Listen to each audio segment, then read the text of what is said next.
Yes, people, what's happening? Welcome back to the channel. Welcome back to another live stream. Welcome to all your welcome to your latest Chelsea transfer news, and of course, welcome back to the home of the world champions. As always, big up to everyone that's already locked in. Make sure you're smashing up the likes. Subscribe to the channel if you are new round here as well, and as always, get involved in the chat, guys.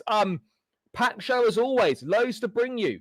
The big breaking news from today, well, I suppose depends how you look at it, but breaking news from today, guys, is that Laurence Stewart, Paul Winstanley, Joe Shields, and the other guy whose name escapes me, the recruitment team at Chelsea, Sam Jewell is his name, have all signed new contract extensions, keeping them at Chelsea for the next 6 years.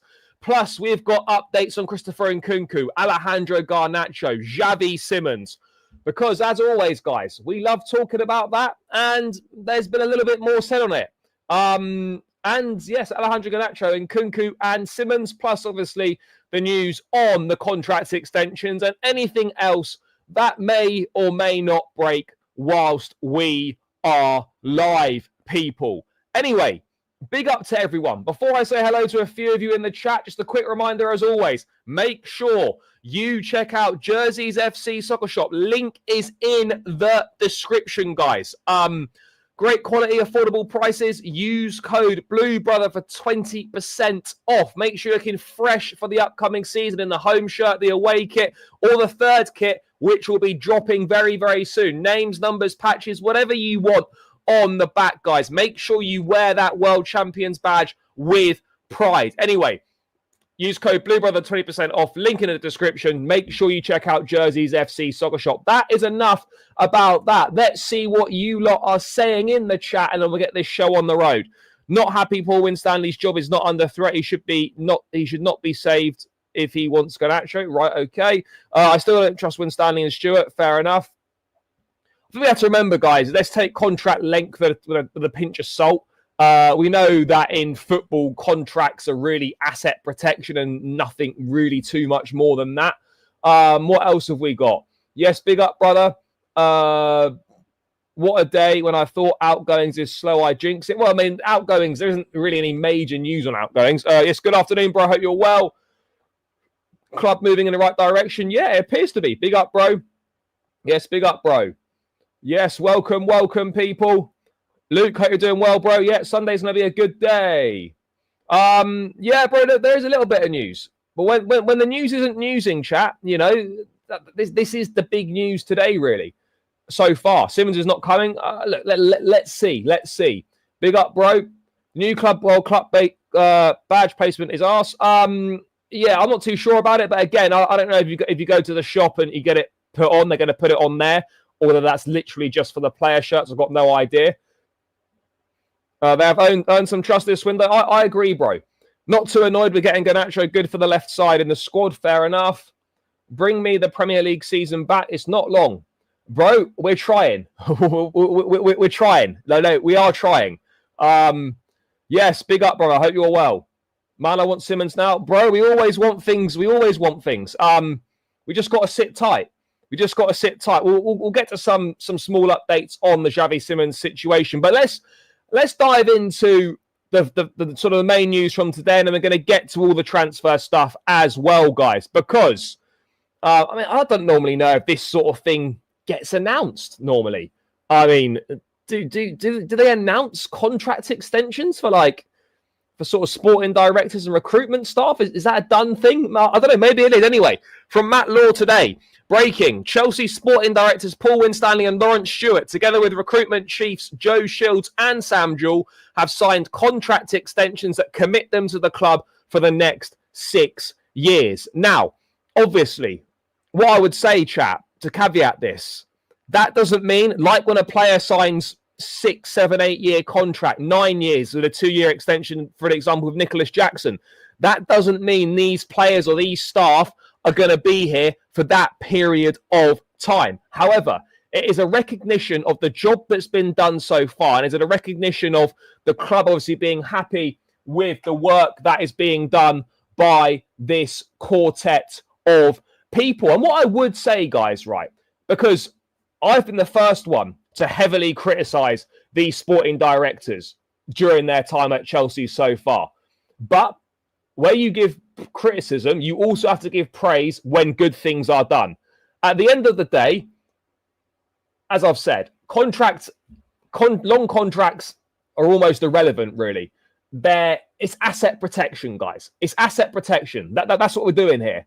For all the criticism they've received, I think certainly this summer they've quietly done some good business, and in other windows as well. There's been some good business at times.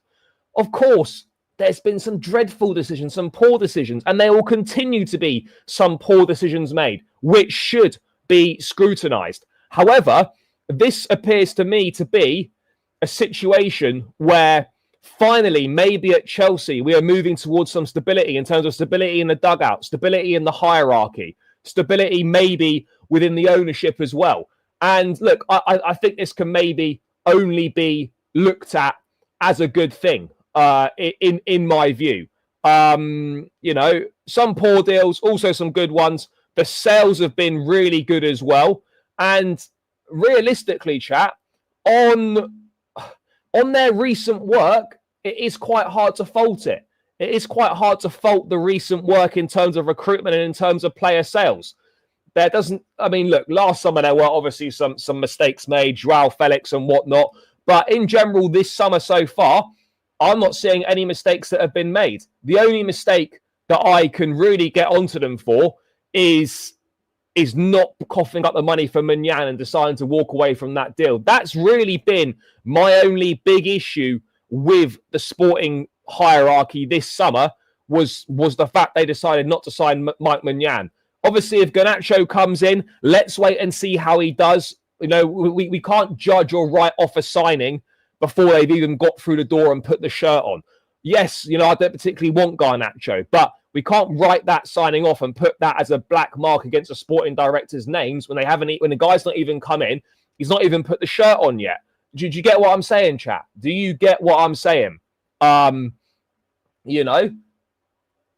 Joe Shields has done a good job. Sam Jewell, again, head of global recruitment. And then the sporting directors, we've brought in some exciting players this summer so far. And I think we'll continue to bring in a few more. And so, look, does this mean the sporting directors are out the woods and they're off the hook and everything's all great singing and dancing? No, it doesn't mean that.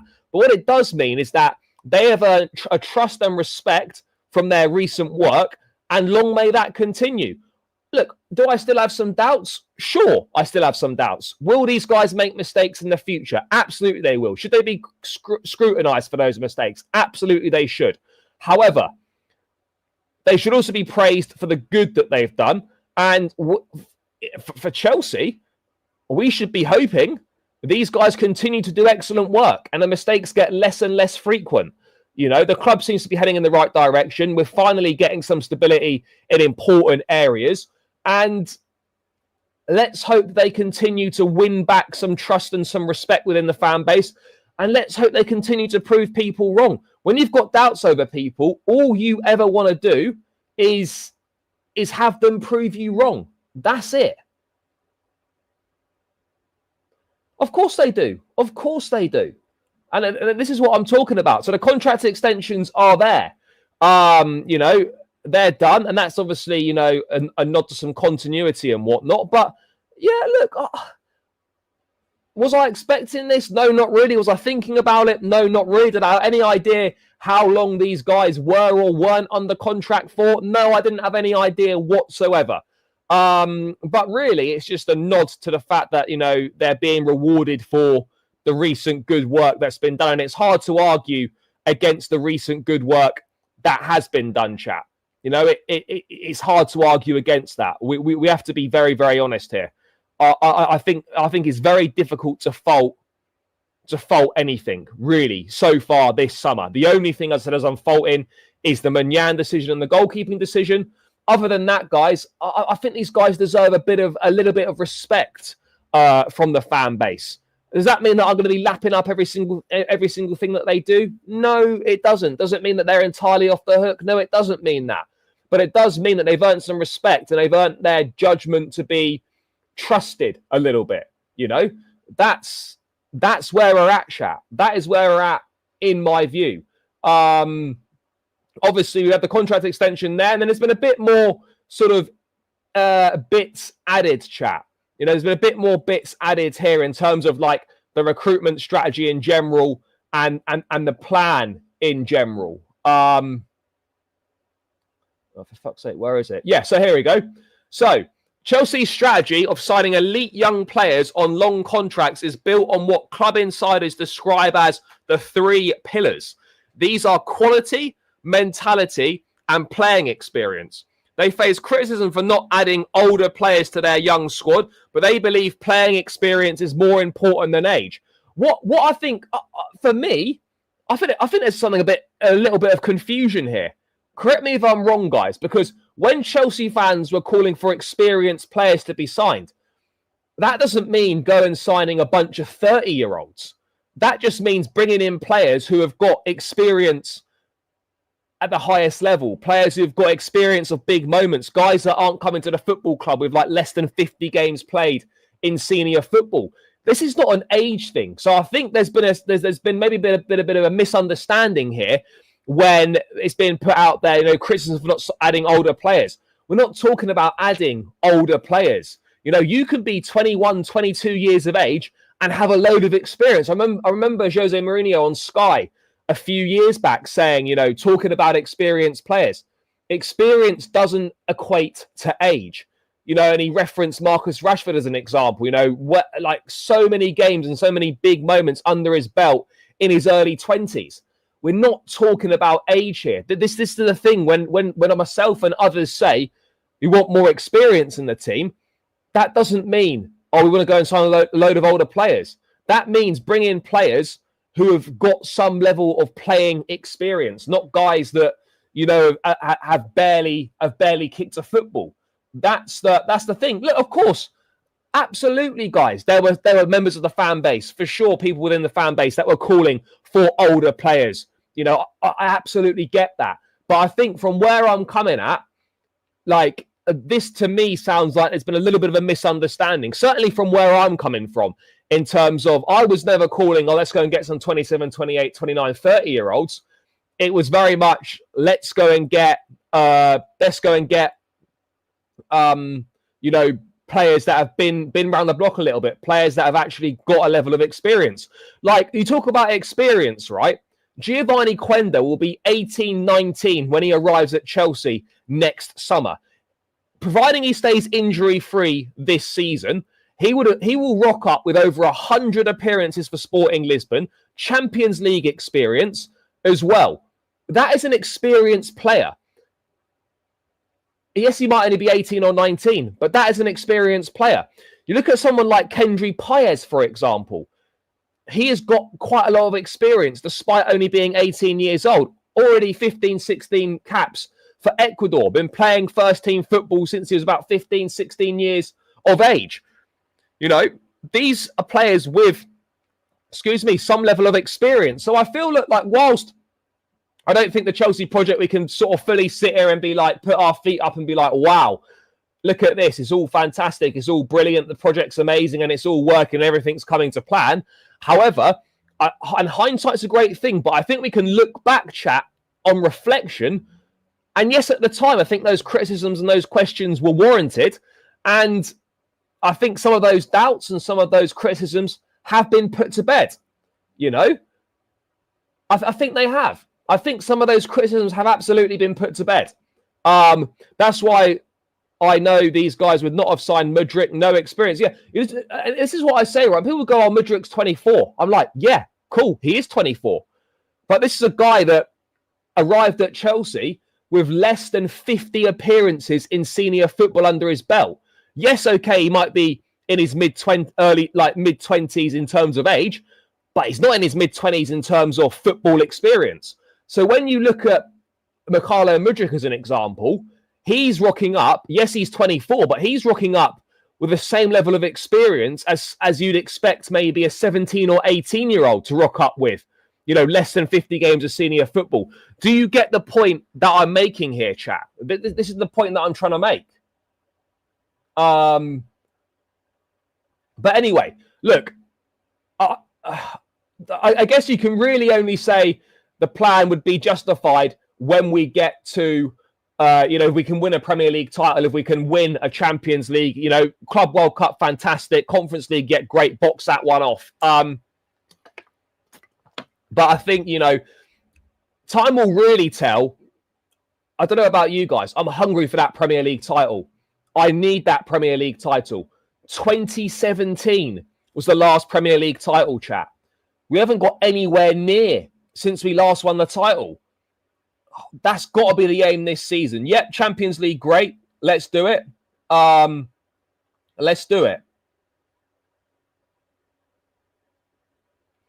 The Club World Cup win, look, fantastic. Big step in the right direction.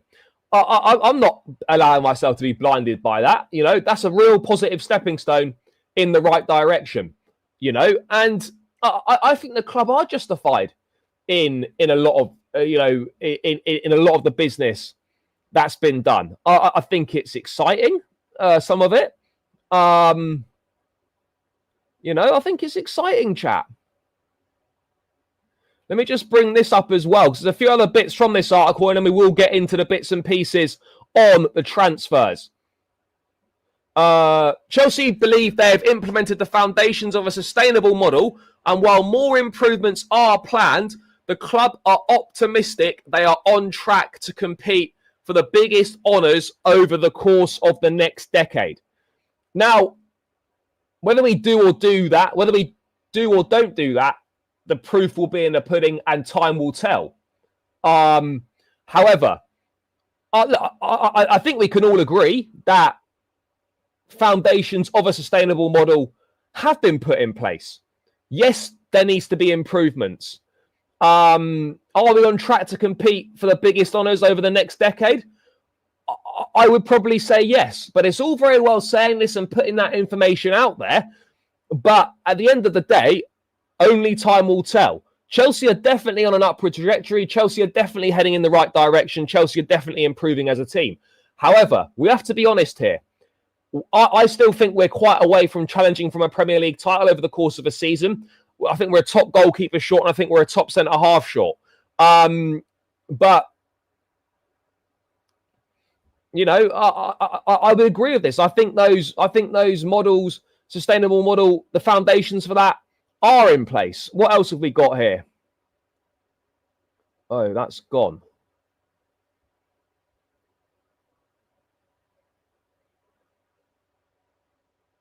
Where is it? Oh, I'm going to have to refresh that. Hold on a second, chat. No, yeah, I think there are sustainable. There's sustainable shit in there.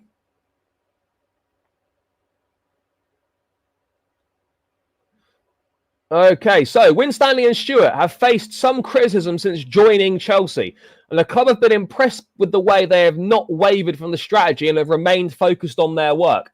To be honest, is that impressive?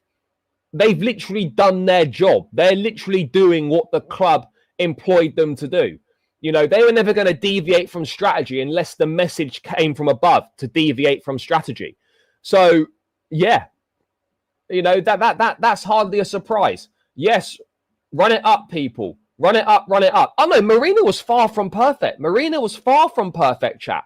There's absolutely no denying that. Mourinho was far from perfect. Chat, we're 168 in the building with 57 likes. Let's get this up to 100 likes as quickly as possible.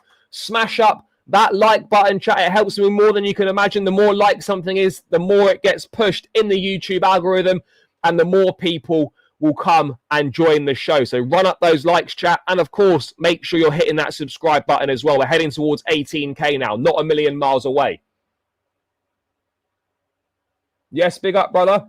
That's so stupid to say. Yeah, no, they are doing what they're instructed to do. They absolutely are. They're doing what they've been instructed to do. The leadership team have also greatly benefited from the support and trust shown in them across the club, from coaching right through to behind the scenes. I also think that, whether you agree or disagree with it, that is helpful. When everyone's moving in the same direction, ownership, hierarchy, manager, that does really help with things. That absolutely helps with things. But as I said, I'll caveat this, and look, this is deserved, and the praise is deserved. We've got to realise, chat, these guys, ultimately, for this project to be deemed a success, there needs to be a Premier League title or a Champions League, preferably both. Preferably both.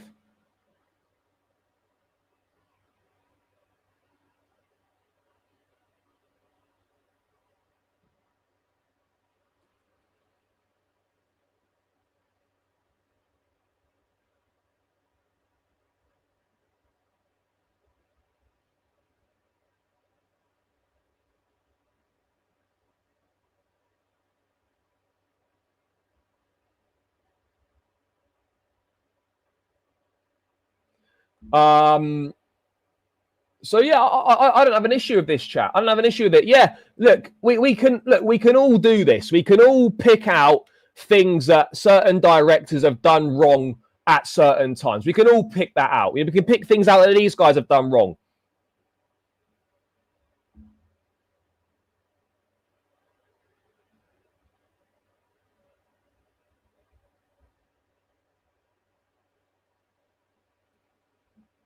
This would have been his idea.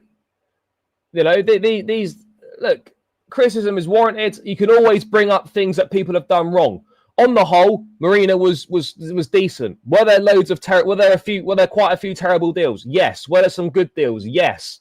Look, at the end of the day, as long as we're winning, no one cares about the sporting directors or the sporting hierarchy. No one cares about that. This is what I'm saying, chat, and this is what I've said so many times.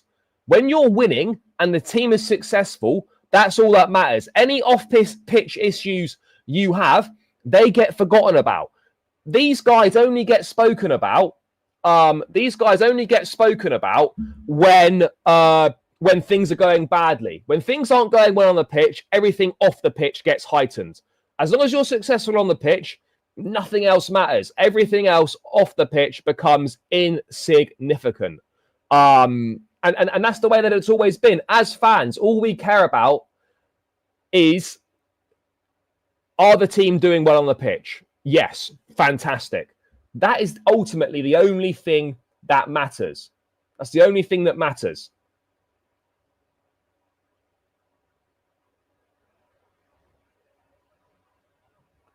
Bro, what are you talking about? Marina wasn't responsible for Chelsea, for setting up Chelsea to the whole Roman was the reason why Chelsea were put in a position to win major trophies. Yeah, Marina did some good deals and made some good signings, but also made some terrible ones. And people conveniently like to forget that the recruitment for the last few years under Roman was dreadful, absolutely shocking.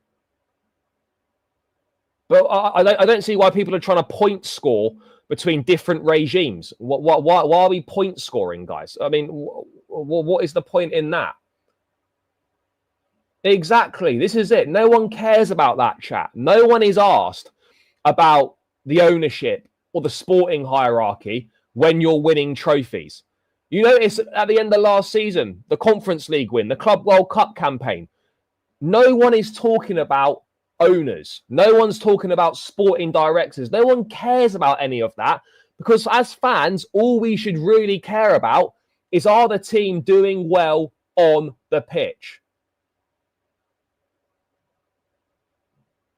And that's all we want. Just win trophies. Yeah, bro, this is what people miss, With Roman, every Chelsea fan loves Roman. But if you say anything bad, it's like you've committed the most ridiculous crime ever. You can still criticize Roman and say that literally he is the reason where Chelsea are where they are today. Two things can coexist. Liking and supporting someone doesn't mean you can't criticize anything that happened, because not everything was great under Roman. But this is not a thing. This is not about Roman. This is not about Roman against Bowley and all this nonsense. Fair enough. And look, it's all I'm saying is it's just nice to see that everyone seems to be pulling in the right direction. at the club right now in terms of there seems to be an alignment. There seems to be, you know, an understanding of the direction the club's going in. Yeah, look, whether you think this is deserved or not, it's a move to ensure some level of stability. It's a move to ensure some level of stability.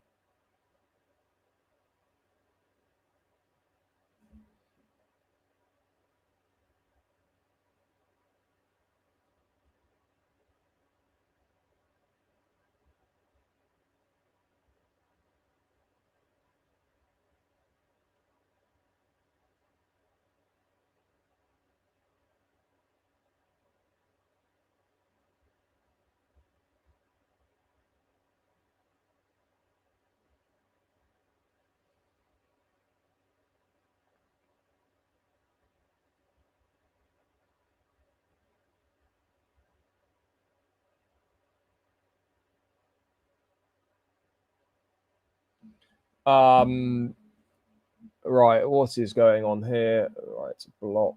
This guy is being banned as always. Bro, we're not being turned into an Arsenal project because we're winning trophies. That's not an Arsenal project. Arsenal project is winning nothing. The Chelsea project is winning. Chelsea have always won and always will win. Whether it's leagues, whether it's cups, whether it's European trophies, whatever it is, we will always win, guys.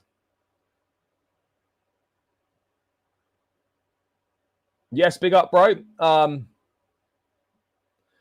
I noticed the Club World Cup badge. Yeah, with the media day the other day of the players, it seems with the player shirts, they've moved the position. Whether that's going to be the same when you take your shirt in to get the badge on, I don't know. But yeah, they've moved it a little bit. Is it a big deal? Not really. Anyway, let's move away from that because, yeah, that's obviously, you know, directors in, whatever. Let's see how these guys close the window out. But let's get into a little bit of transfer news, guys, because ultimately that's what we're here for. That's what we are here for, guys. Talking transfers. And the big things that we need to sort out, they're all linked. They're all linked. It's like a triangle or square even, sorry. Garnacho, Jackson, Nkunku, and Simmons. It's all linked. It's all intertwined, guys. It's all intertwined, all linked together. Let's start with Christopher Nkunku. Let's bring you the latest on his future. Let's bring the latest on the future of Christopher Nkunku. And Fabrizio in his YouTube video this afternoon, keep an eye on Nkunku and Bayern. Always had an interest and have a good relationship with his agents. Many clubs have called, like Inter, Leipzig, Dortmund, Newcastle, to understand the situation. But Bayern are seriously considering the opportunity. Now, again, I'm relatively relaxed about the Nkunku situation in terms of him going. However, I'm a little bit less relaxed because the Nkunku situation directly affects our pursuit of Xavi Simons. It directly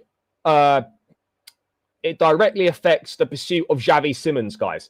So that's why we do actually need this Nkunku situation to get a little bit of a move on, or for the Nicholas Jackson situation to get a bit of a move on. Because unless one of those players leaves, a deal for Xavi Simons is simply not going to happen. A deal for Simons won't happen.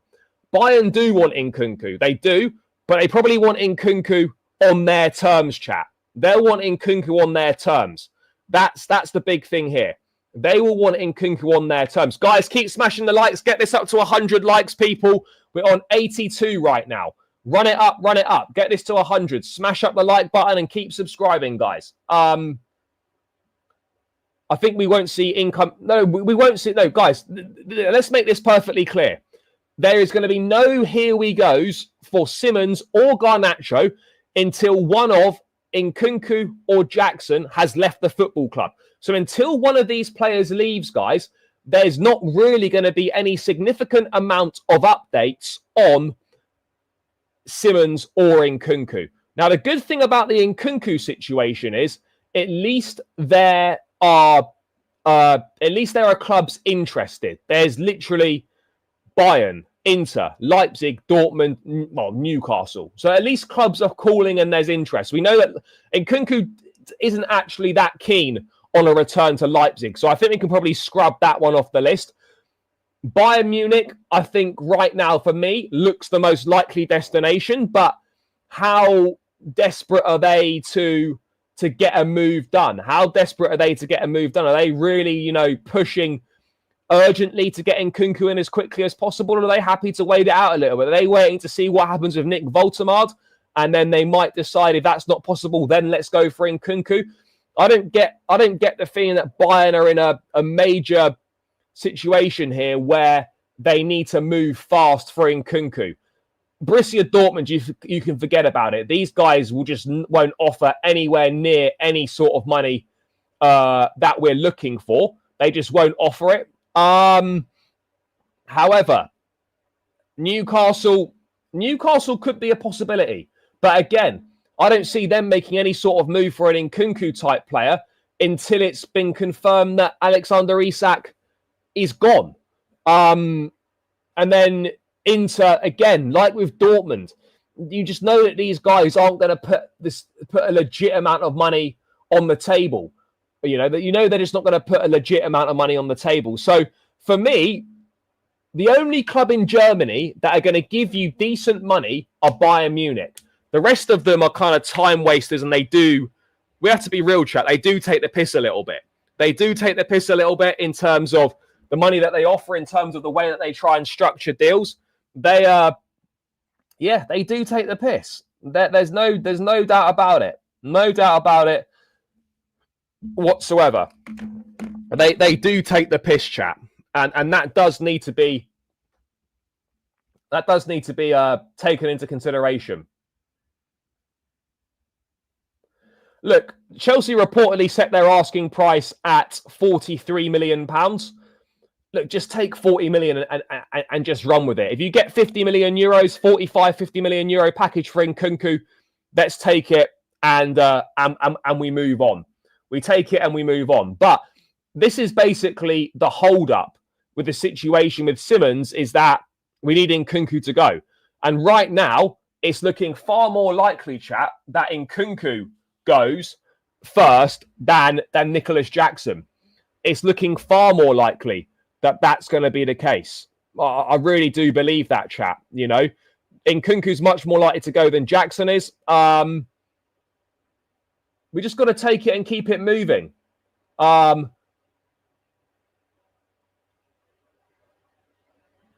was £52 million we got Nkunku for. 52 million from Leipzig 2 years ago.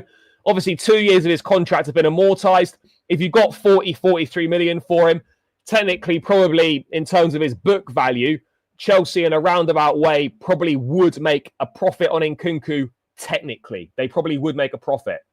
Yeah, I think he'd do well at Bayern. I think he would do well at Bayern. We saw what he done at Leipzig last time he was in the Bundesliga.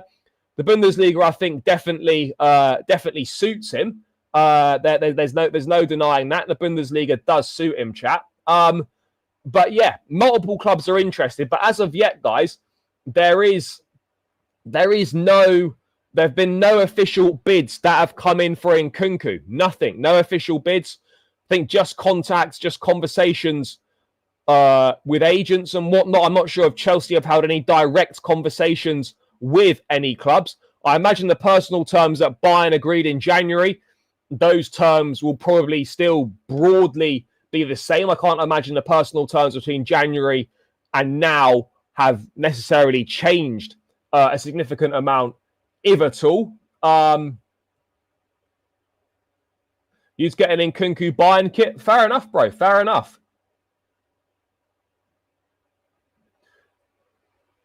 Yeah, and again, by the way, on Nkunku, again, obviously Chelsea want a permanent sale. If this goes late into the window, don't be surprised if there's potentially a situation where Nkunku might go on loan. Obviously, Chelsea want to completely avoid that situation, but I think it's one that we've got to be aware of, chat. It's one that we've got to be aware of. An Nkunku loan is something that could be a possibility. Could be a possibility. And look, Bayern have got Musiala out injured. They've lost Sane. They've lost Coman this summer. They've lost Thomas Müller as well. I think Bayern will move for Nkunku, but I think their move again is dependent on Nick Woltemade, whether they're going to go for him or not. So that's really the latest on Christopher Nkunku. There are clubs interested, which is good. However, there doesn't really seem to be any imminent sign of any official offers coming in, although there appears to be an Ornstein bomber that's dropped on the timeline. It's Newcastle and Jacob Ramsey. There we go. There we go. Yeah.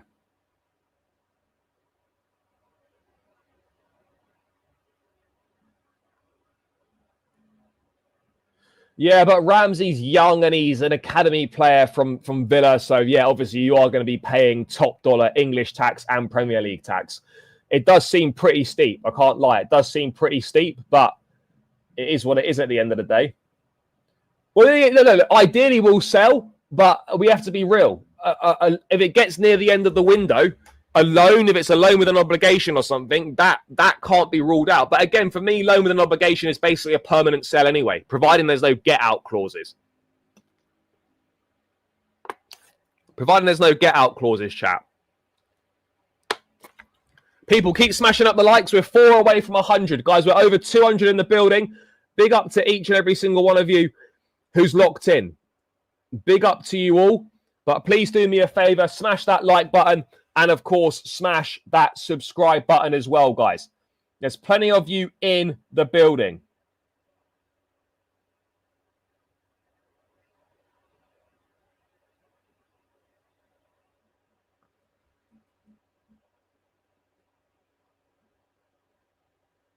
Yeah, no, he would. He absolutely would. Look, I think we're desperate to avoid that situation, but in a worst case scenario, maybe. But I think they're very keen to avoid that. So basically, Chelsea have agreed to pay a percentage of the Club World Cup bonuses. They match the bonuses basically that the players got for the Club World Cup, and they've given that sum to the family of Diogo Jota. That is what has happened in regards to that. So look, it's a very nice gesture. I imagine it's largely been led by Pedro Neto, very good friends with Jota. And it's a nice touch. They've used a portion of the Club World Cup bonuses paid to the players, and they made a donation to the family of Diego and Andre, which is a very kind thing to do. Very kind thing to do. That's it. Yes, they've donated 500k. Yeah, I did. Exactly, class gesture.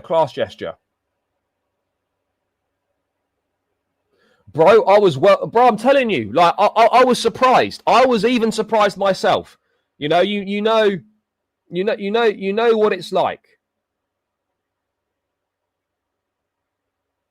You know exactly what it's like, chat.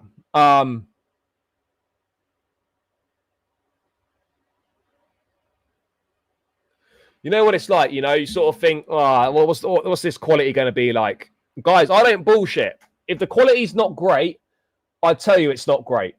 But it genuinely is. But the away shirt, I'm telling you, I wore it to the shop a few weeks back, and I just compared it to the ones in the shop. Bro, I'm telling you, you wouldn't know. You wouldn't know it, and it doesn't look, ridiculous either. Like some ones you can just tell straight away, like the quality's terrible. It just looks dreadful. Legitimately, chat, you wouldn't know. Bro, you don't know what we've been doing this week. That's the thing. Just because there's not been any sort of significant updates publicly, that doesn't mean that we've not been doing anything. That doesn't mean that nothing's been happening.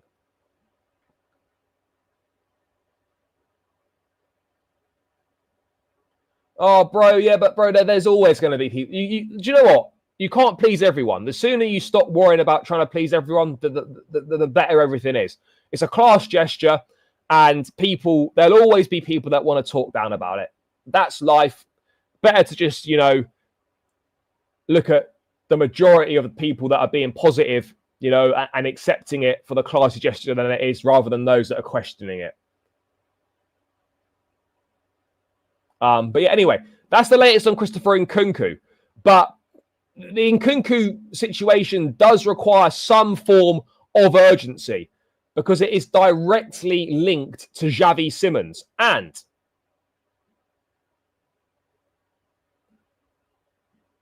a bit more on Simons. Remember, if Nkunku leaves, the idea for Chelsea is to try and complete the deal for Simons. They keep working on it and negotiations are ongoing. However, there was an update from Romano earlier this morning from a YouTube video, I think last night, where he sort of, for the first time,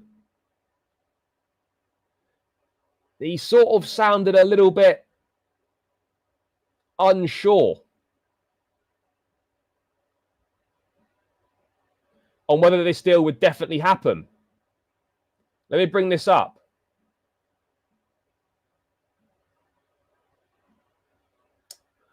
I'm told the situation with Xavi Simons is not changing. Chelsea are working on the deal, but there is still no agreement. I can guarantee they are still negotiating for Simons, but I've not agreed. So let's wait.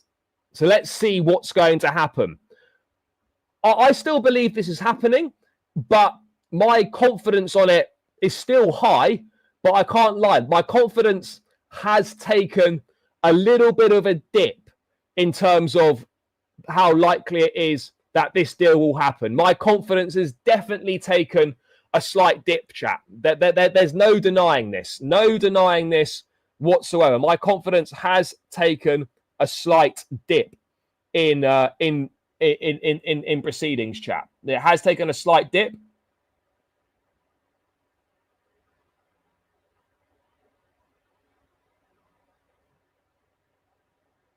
But I still think it will happen.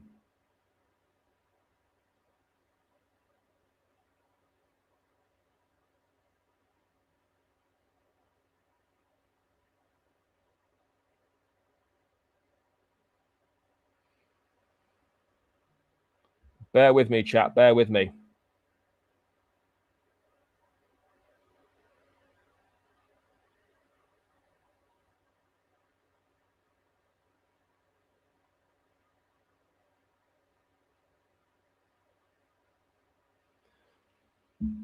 Yeah, look, you just got to be patient at the end of the day, chat.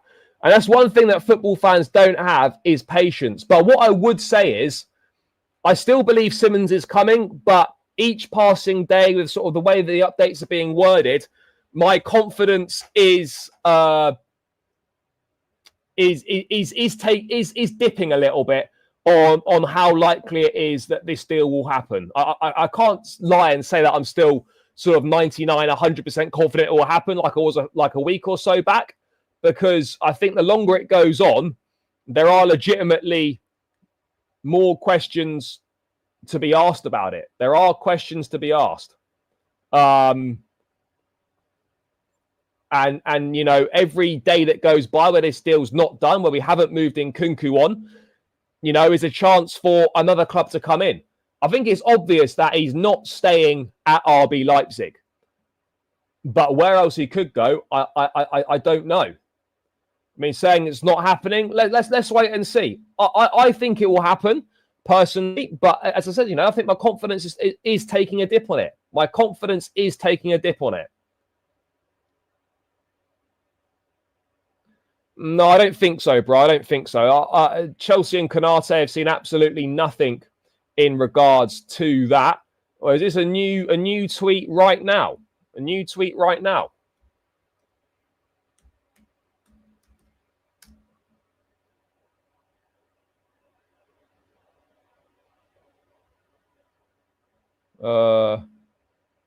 Where's that?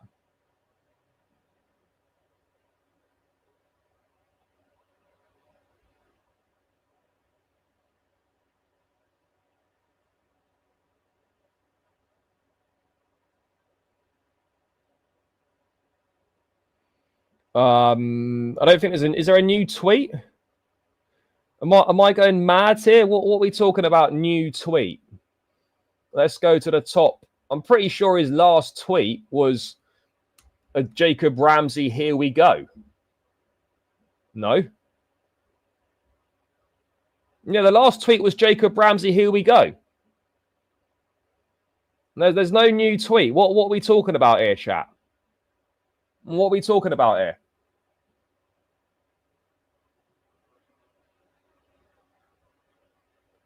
No, it's not. There is no new tweet. I know there's not. But yeah, look, Simmons, guys, patience.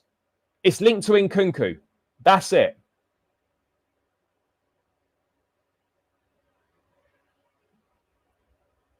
Yeah, but I also think then the players we were going for were easier to get.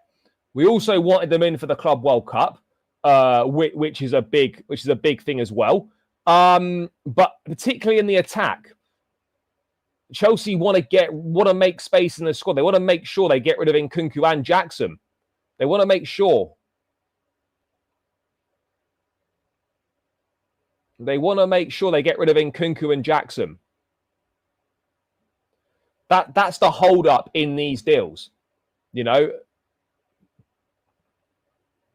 Again, the last Pice tweet is, well, it's not exactly new.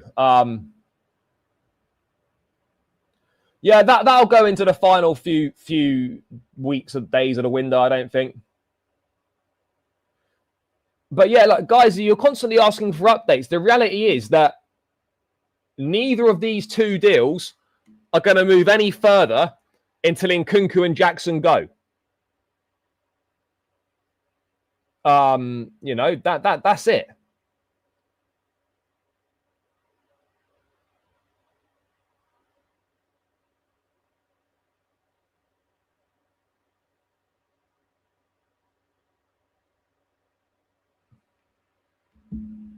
But yeah, look, Tyreek George, we know there's interest from Germany. We know there's interest. He will leave, whether it's a permanent or a loan. But what I would say is, guys, just because there's not news on players every single day, that doesn't mean that nothing is happening at all. That doesn't mean nothing's happening.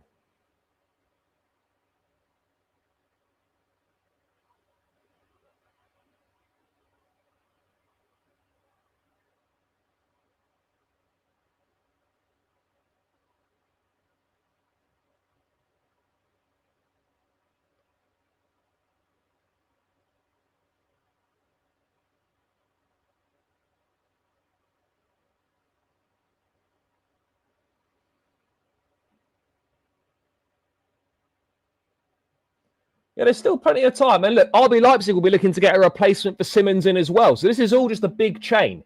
Nkunku needs to leave. Simmons can come to Chelsea. But RB Leipzig are also looking to get a replacement in.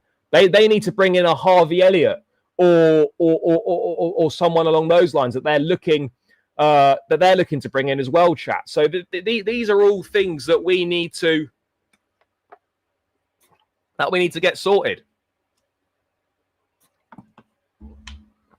All things that we need to get sorted. Guys, we also need to sort out more likes being smashed. We also need more likes to be smashed. So run it up, people. Run it up. Keep smashing that like button. We're 228 in the building. Guys, we haven't even reached 150 likes. What are we playing at here? What are we playing at here, guys? Come on.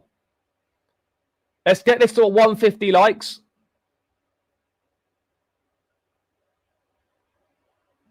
They won't demand 70, no. Yes, run it up, run it up. So yeah, that's the situation there with Simmons. In regards to Garnacho, there's a couple of little bits in regards to Garnacho. So this from Fabrizio. Xavi Simmons to Chelsea is waiting on the exit of Nkunku. We know that. Excuse me. Bayern are seriously considering a move for Nkunku. For Garnacho and Simmons, we wait. But I think Garnacho will 100% happen.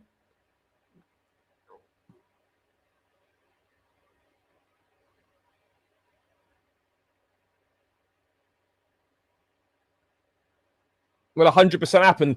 And this is the feeling I think that a lot of Chelsea fans have got as well. I think this is a general feeling within football. And again, look, this is an opinion. This is an opinion. This is not like fact. This is his opinion. But I think it's the way that a lot of people feel. I think it's the way that a lot of people feel is that Garnacho, I think there's a wide acceptance that that will definitely happen, that deal. But I think with Simmons, I think people still think it will happen, but I don't know. The reporting on it recently has kind of got me thinking, is this now perhaps looking a little bit less likely to happen?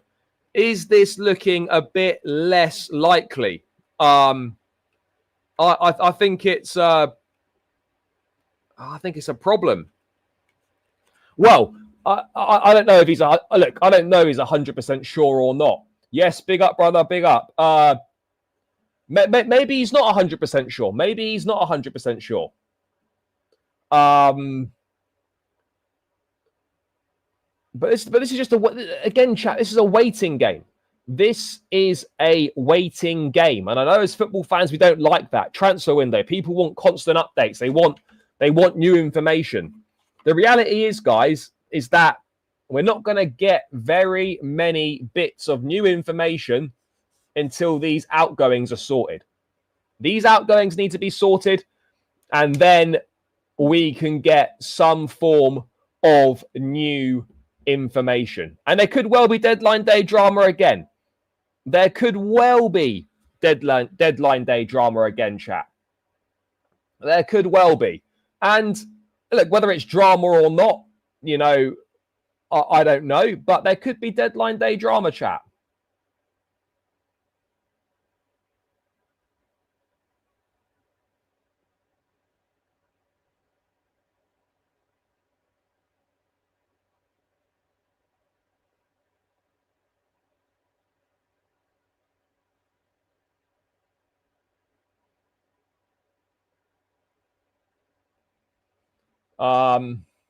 Yeah, look, I think there's justification to be slightly worried about the Simmons deal. I would agree on that. I think there is justification to be a bit worried about the Simmons deal, chat. I think there absolutely is.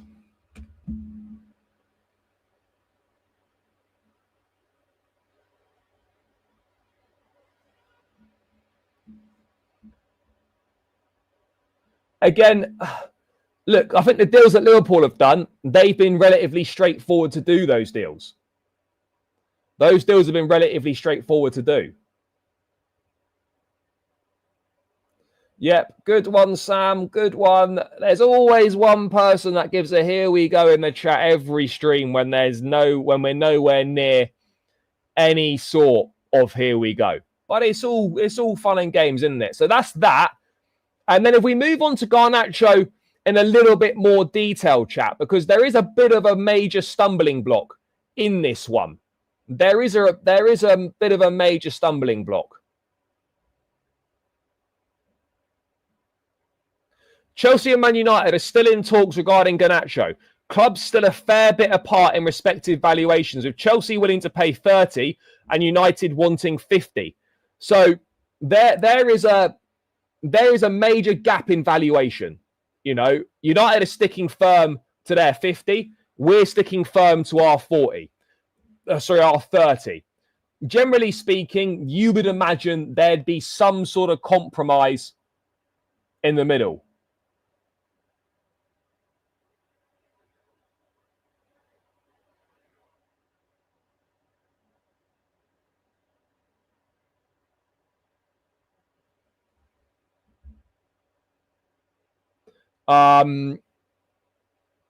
Do I think Chelsea will budge on 30?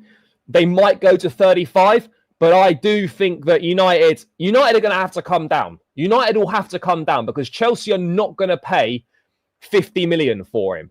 Chelsea will not pay 50 million for Garnacho. So either United have Garnacho sat at Old Trafford doing nothing for 6 months or 12 months, or they're going to have to come down on their price. That is a decision that they're going to make. But if Garnacho sits and does nothing for 6 months until January, then their price is going to go down even more. So we've got United in a very good position here. You either kind of come down to our demands and we'll come up a tiny bit if needed. If not, you're stuck with a player that you don't want, that doesn't want to be at the football club, and his value is going to plummet because he won't be playing. So that's where we are. Look, there's no need for us to walk away right now. There's nothing to walk away from. United they either accept the 30 or he's probably going to end up staying. That's where we're at, chat. That is exactly where we're at.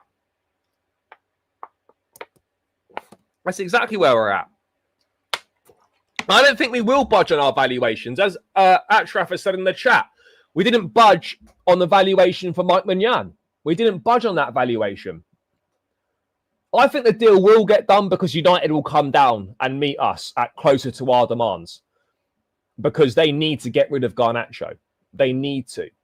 So I think an agreement will be reached, but that will require United to come down. It's as simple as that. Come down to our level, and all will be good. All will be good.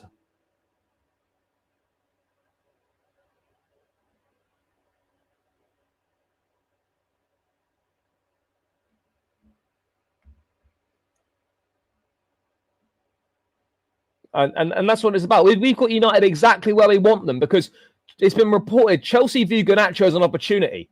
Garnacho's not viewed as a necessity, chat. Garnacho's not viewed as a necessity. So if the price is right and a deal can be done at what we want it to be done at, fine. If not, then we will not do the deal. And I'm pretty confident on that.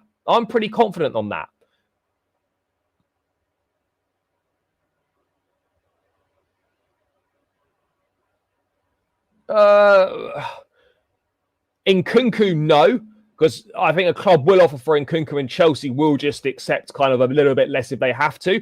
I think with Nicholas Jackson, if one of those two are going to stay, it's Jackson over Nkunku. I think we can safely say that Nkunku is 100% leaving. Jackson, I don't think we can be 100% certain that he is leaving. I don't think we can be 100% certain he's leaving. Well, I really don't believe we can, chat. Yeah, it is. That's exactly it. The ball's in our court. And I think everyone knows that with the situation United are in with needing to sell players and Garnacho wanting out, they will drop their price. Their price will drop. He did, but they still stuck by their valuation, regardless of how long was left on his contract. They still stuck by the valuation, chat. They still stuck by it. And this is what people need to realize. They still stuck by the valuation. Look, if Garnacho doesn't do well, then it's a collective responsibility on the sporting directors, and they'd have to take that on the chin, like they do with any situation. They'd have to take it on the chin. So that's the situation of Garnacho. Personal terms agreed. Obviously, deal is all done on the player side. Chelsea United are away part in valuation, but again, even if they were close in valuation, nothing's happening until until Jackson or Nkunku leaves to make space. So ultimately, we are as you were. Ultimately, we're as you were. But the sporting directors do, because it was their signing, or the scouts. Whoever it is, the recruitment team takes responsibility and credit for that signing. The recruitment team takes the responsibility. Just like the recruitment team will take responsibility if a signing doesn't work out. That's the way it goes. You will be praised if you get things right, and you'll be criticized if you get things wrong. That's kind of the way it is, and that's the way that it should be.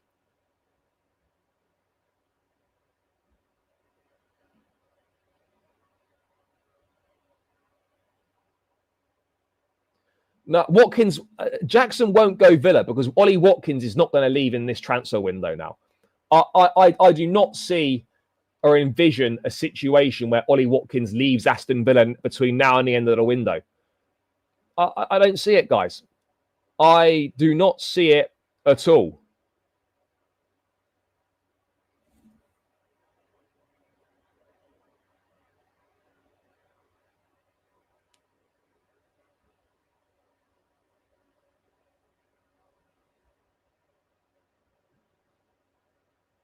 Sterling, but in fairness, there was no recruitment team in place during that window. That's when Bowley was doing his thing. That's when Bowley was interim sporting director. There was no recruitment team in place there. Yeah, that was from this morning. And look, it could be one until deadline day. Absolutely, it could be. So that's the latest on that. I mean, let's move on to Nicholas Jackson chat, because there has been a bit of information on Nicholas Jackson. Probably just the same stuff worded slightly differently, but let me find it anyway. I mean, it might not be the same stuff worded differently, but let's bring it up, chat. Let me find it and we'll bring it up.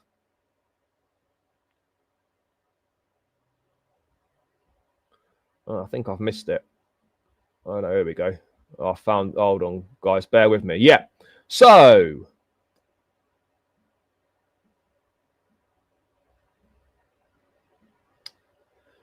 the prospect of signing Nicholas Jackson divided the Newcastle recruitment team just a few weeks ago, but that stance appears to have softened. Jackson is emerging as one of the leading candidates to replace Isak if he's sold. And again, this is another piece of the dominoes that we're talking about, chat. The dominoes, excuse me, of the dominoes falling into place. Newcastle will only move for Jackson if Isak goes. Now, the expectation is that Isak will leave, but I don't think it's 100% guarantee that Isak leaves. I don't think it's 100% guarantee that Isak will leave Newcastle for Liverpool. And then if Isak ends up staying, will he be reintegrated? Will he play?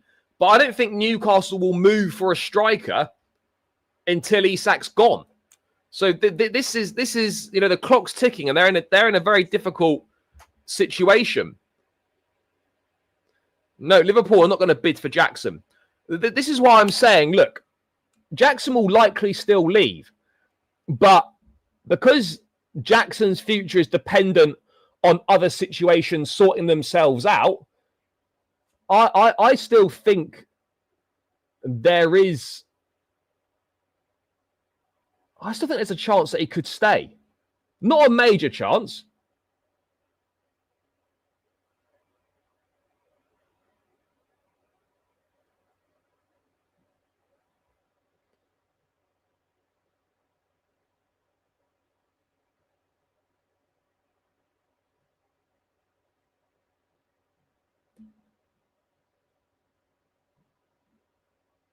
No, bro, those Canate links aren't real. They're not real. No, there's not been reported by anyone. Hasn't been reported by anyone, chat. I don't know, because if he stays, he'll be reintegrated back into the team and he will play. You know, this is not a situation where if Jackson stays, that he'll be banished and won't play any football for 6 months. If Jackson ends up staying, he will still play. He will still play, guys.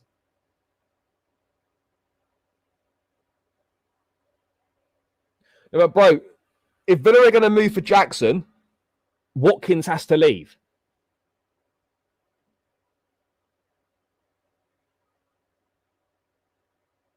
No, Liverpool will pay those wages. But Isak's already agreed personal terms with Liverpool. Isak's already agreed personal terms with Liverpool.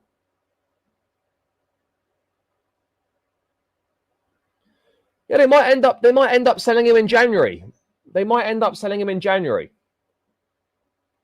Yeah, in certain games he will. Pedro's not going to play every single game. This is the point that I'm making. Jackson, if he ends up staying, will play games. You know, he's not just going to not kick a ball for 6 months until the January window.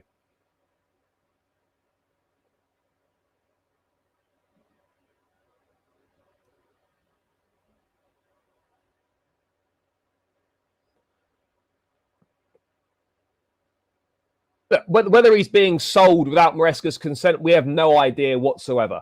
I don't know. But what's being reported is that if Jackson stays, he will be integrated back into the first team squad. and therefore he'll be available for selection. And I would be stunned if he literally didn't play at all. I would be stunned if he didn't play at all. I don't see a situation where Jackson stays if he doesn't stay at all. I don't see that at all.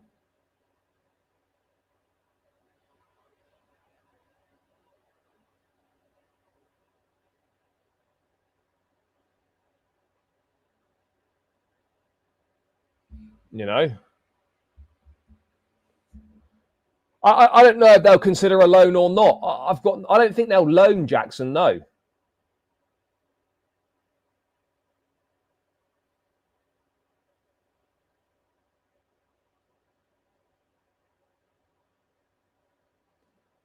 Bro, if Jackson stays at Chelsea, he will play more than 4 games between now and January. Of course he will. Of course he will. Like, this idea that people think if Jackson stays that he's not going to kick a ball is just nonsense. Of course he'll play. I'm not saying he's going to play 20 odd games or whatever, but he will feature. He will get used, because ultimately if he stays and he doesn't play, then his value's just going down, and that's not what you want to do. Jackson will also if Jackson stays, he will also make Premier League appearances. You know, I don't get where people are getting this idea from. If he stays, he will play. This is not like a Chilwell situation or a Chukwuemeka or anything like that. This isn't like that, guys.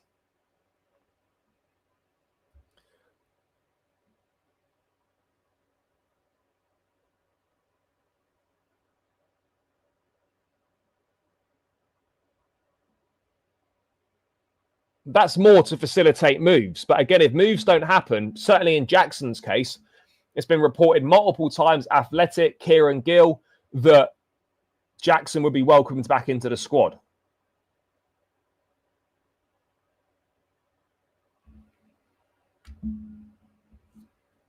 But again, how far are Chelsea prepared to drop their valuation? I think we know that we're not going to get 80 million for Jackson. But then again, we shouldn't be selling him on the cheap either. We shouldn't be selling him on the cheap. We should be accepting no less, in my view, than £65 million minimum. And I mean total package, 65 million. We shouldn't be accepting less than that. Because, again, as has been reported many times, Chelsea aren't actively looking to sell Jackson. They will sell if a good offer comes in. If a good offer comes in, chat, they'll sell.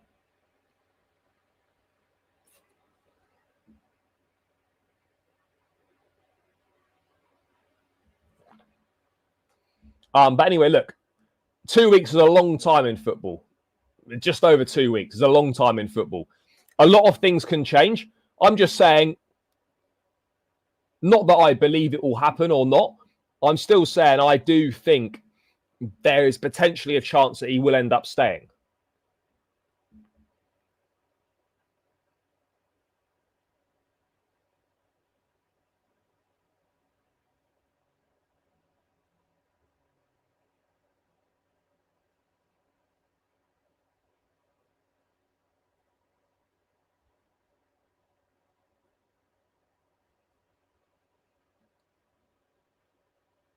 No, bro, we won't accept that.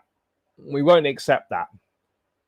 We won't drop that to 50 million. Look, if I'm wrong on that, fair enough. But I'd be stunned if we dropped to 50 million. I'd be absolutely stunned if we dropped to 50 million. That just doesn't make any sense.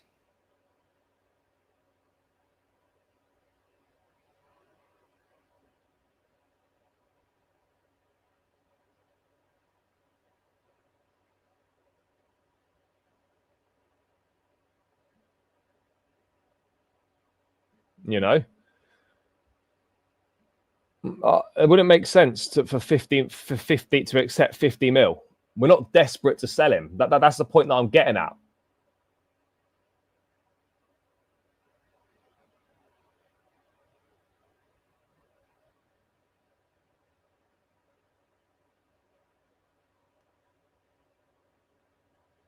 I mean, look, at the end of the day, no offers have come in for Jackson yet. No offers have come in, so there's nothing to accept or reject at this point in time, guys. We can chat about valuation, we can chat about what we think might or might not happen, but ultimately, there's been nothing to accept or reject at this point. Zero. And there's a lot of dominoes in play here. Because in terms of a Premier League move, the only Premier League club that Nicholas Jackson would go to, in my view, is Newcastle. But that again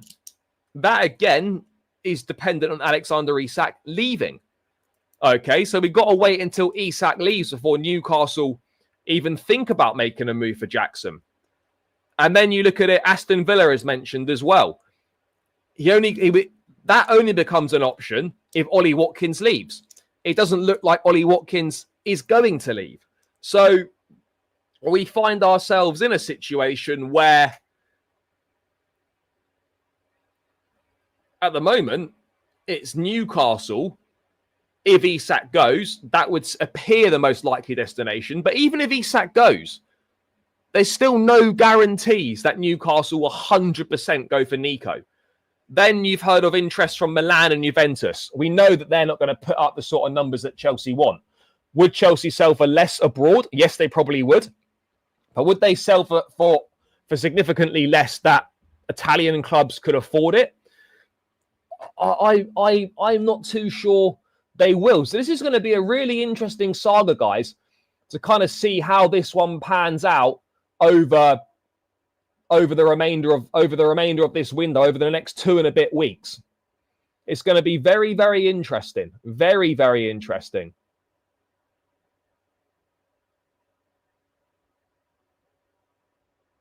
It's going to be very interesting.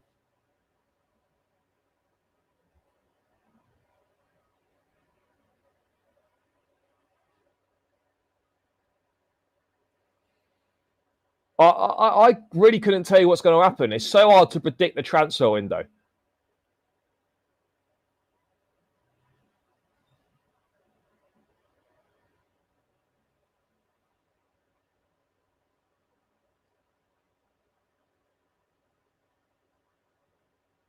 I don't think I think desperate is a stretch. I don't believe they're desperate to ship him out. I don't think they're desperate to ship him out.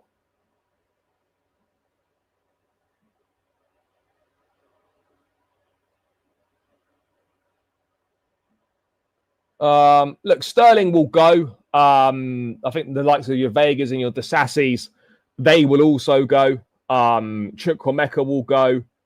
Like a lot of these guys will go.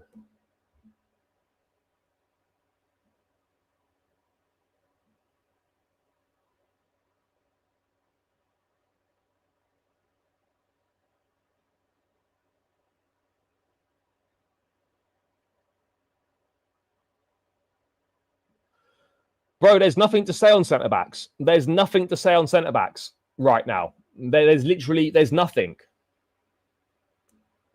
There's nothing to say on centre-backs.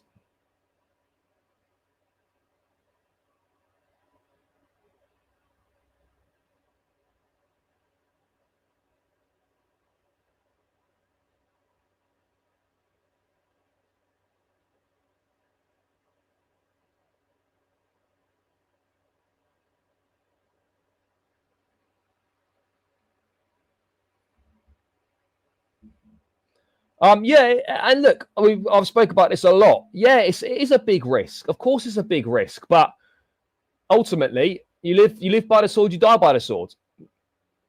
This will either turn out to be a good decision and he stays fit, or this will end up being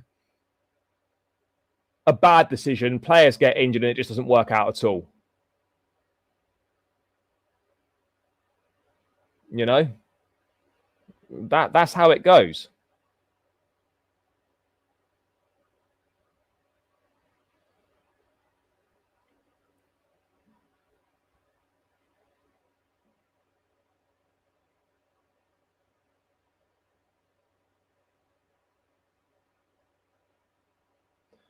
No, there's been no update on that. There was one report from a journalist saying that Wolves are considering a double swoop that could be worth about 45 million. But again, that's not really been backed up. That's not been backed up anywhere. That hasn't been backed up anywhere. So, yeah. I mean, look, the centre-back market's not amazing. The centre-back market's not amazing.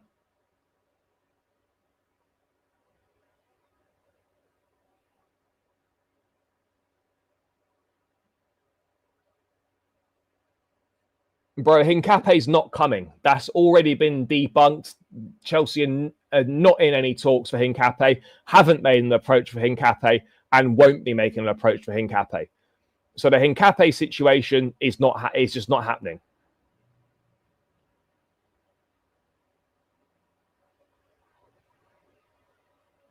It's just not happening.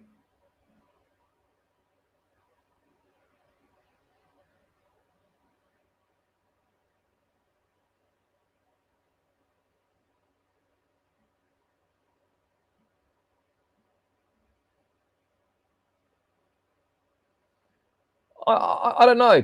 I don't know if it will be our downfall this season. Like until we actually start playing and you get like 5 to 10 games into the season, it's very very difficult to know what's going to happen. It's very difficult to know what's going to happen, chat. Very very difficult. I mean, the defense wasn't amazing last year, but it was better than people thought it was, and we actually ended up with a third best defensive record in the league last season.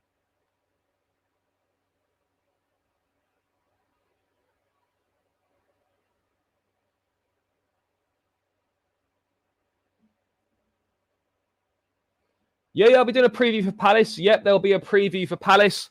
We'll be doing an opposition preview, which will be out tomorrow or Saturday.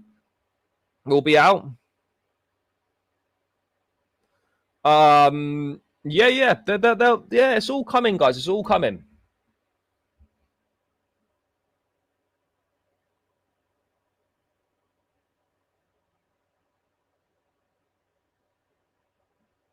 No, we've got options to rotate. We've got better options to rotate as well. Yes, you're not going to be making 11 changes for Champions League games like we did for Conference League. Like, I'm fully aware that that's not going to be the case. But I think we're in a good position in terms of the squad. Yes, we still need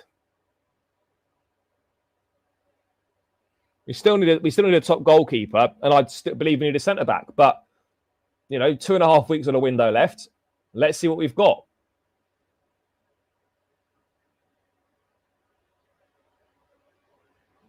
Look, I'm not really too concerned about it.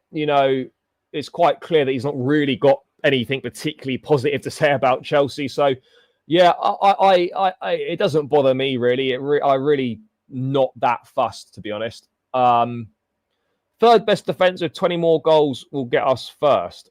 Bro, Eze and Gerhi will play. They're not going to leave the club between now and Sunday. They will both be part of the squad and they will both play. That's the situation here.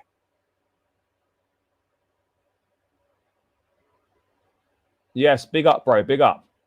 Yes, big up, brother. Enjoy the rest of your day. We're going to smash up Palace. Look, I think we'll win, but I think it'll be a tight game. We didn't beat them once last season. So, bro, you can get injured in training. You can get injured anywhere. Those guys will play. They'll both play. They're not going to leave by Sunday unless they're not going to both leave before Sunday.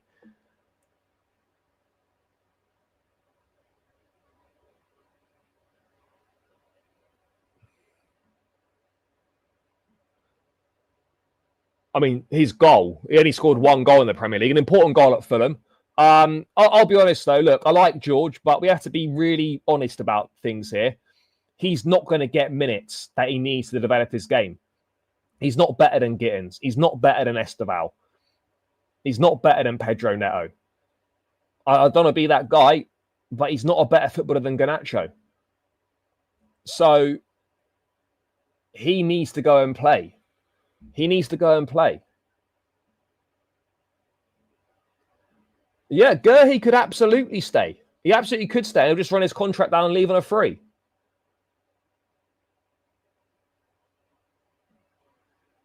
He just needs to go and play on a regular basis, week in, week out, and then we can get a better idea of what he's like. We can get a better idea, a better picture. Earrings. You're not allowed earrings on show in a game, so you have to tape over them. So yeah, it's earrings. That's why. Yeah, look, it could still be a loan. It could still be a loan.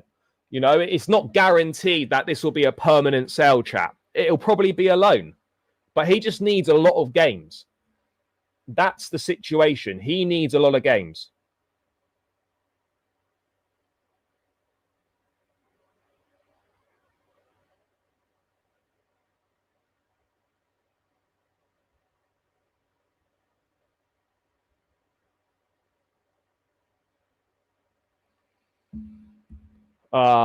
Yeah, he needs games.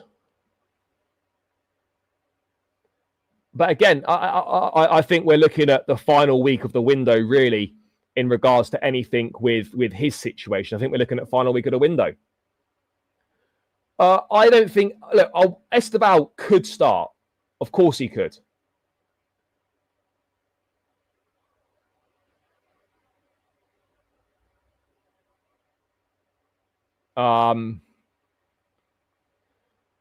Gittins, the team that started against Milan, I think is going to be the team that starts against Palace on Sunday. So yeah, that's where we're at on that one, guys. That is where we're at on that one. I think that Gittins will start. It'll be Gittins and Pedro Neto starting wide. But look, Esteban could start. But if you're asking me who I think will start, I think it's more likely to be Gittins.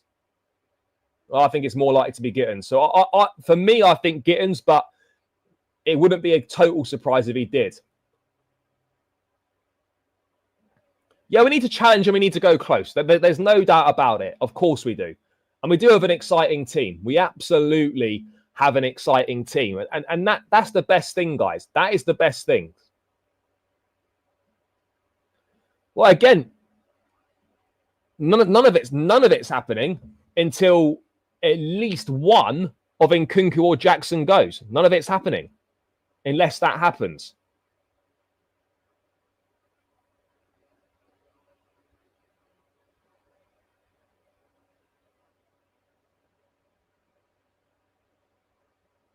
You know?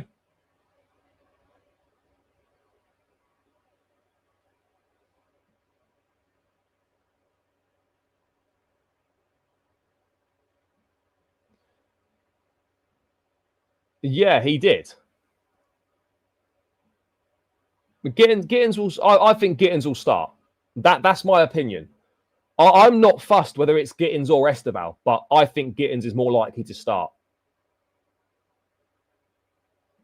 I mean, look, Gurhey could still go to Liverpool, but I think it's equally likely that Gurhey runs his contract down and he leaves on a free and he picks his clubs next summer. You know, that's what I'm saying, chap.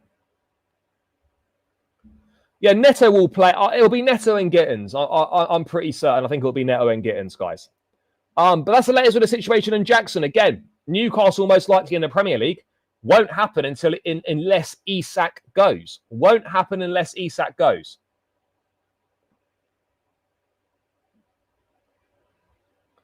Let's have a look what else is going on.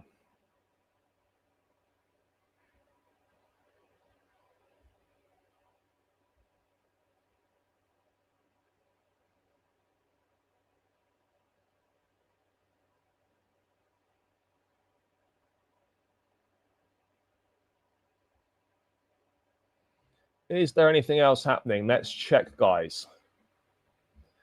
It has been a little bit of a quiet one today in terms of transfer news. It's been a very quiet one.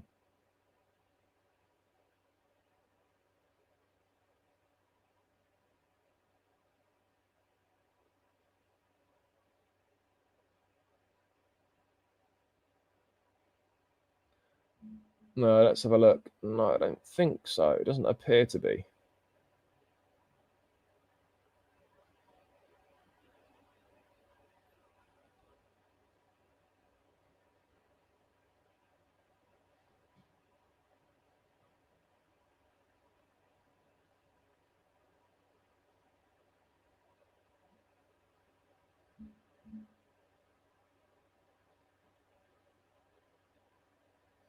No, I don't have an FPL league. I don't have an FPL league because I'll be honest, I've set teams up in the past. I forget it one week, and then you're fucked, aren't you? If you miss a week.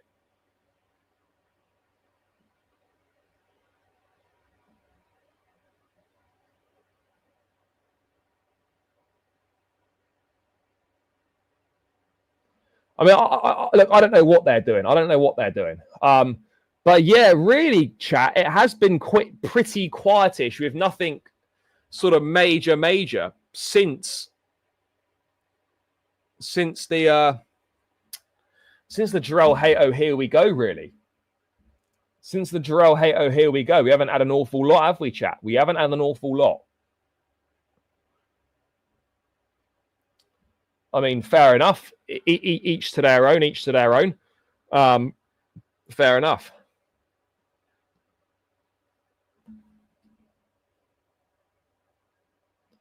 But yeah, since we signed Jarrell Hato, there's been, in terms of significant stuff, in terms of major stuff, it's been very, very limited, guys. It's been very limited.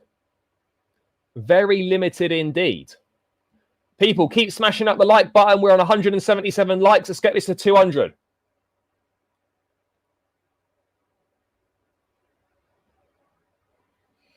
Smash up the like button, chat. We're 177 likes. Get this up to 200 likes and keep subscribing if you're new around here as well. We greatly appreciate it. I mean, I've got no idea whether this is true or not. I mean, look, if he said if that did happen, then obviously that's not good. But I've got no idea of knowing if that's made up or if that's true or not. Look, ultimately, this is what we're waiting for, guys. It will continue to be quiet until an Nkunku or a Jackson leaves. That's the basic reality. That is the basic reality of the situation, chat.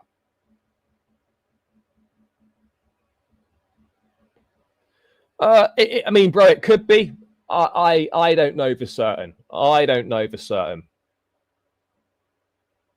But yeah, I think we're going to round this one out here, chat. We're going to round this one out here. Big up to everyone that's tuned in this afternoon.